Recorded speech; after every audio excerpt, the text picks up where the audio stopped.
Pouke starca Tadeja. Sve što je dobro u nama od Boga je. Mi smo mnogo slabiji, nemamo mi ništa svoje.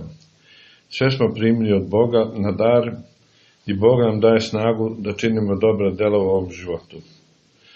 Bez Boga ne bismo mogli da učinimo ništa. Zato treba potpuno da budemo predani svetoj volji Božje. Svako dobro koje činimo od Boga je i sve što je dobro u nama od Boga je. Poslušanje mora da se izvrši.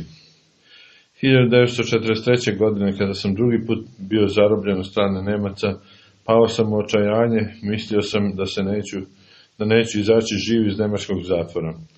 I onda se pojavio neki mladić i pokazao mi rukom mapu Srbije i rekao da se ne plašim, jer mi valja još mnoge duše utešiti i ohrabriti. Nisam onda shvatio da mi je Bog tada zadao poslušanje koje moram da izvršim. Kasnije sam mnogo želeo da odem na Svetu Goru i da tamo ostanem. Otišao sam na poziv oca Arsenija u Hilandar, ali moj nadležni arhijerej nije bio voljan da ostanem na Svetoj Gori, tako da sam morao da se vratim u Srbiju.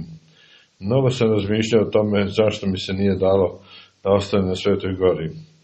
Tek kasnije sam se setio događaja iz 1943. godine i shvatio sam da se poslušanje mora izvršiti.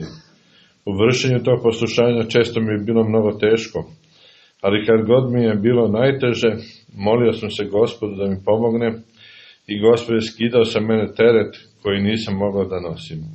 Gospod mi je pomagao da izbacim iz glave razmišljanja o Svetoj Gori. Poslušanje mora da se izvrši. Praštajte, braći i sestre, nama grešnim, jedni drugim i svima, da se u miru pomolimo Gospodu našem.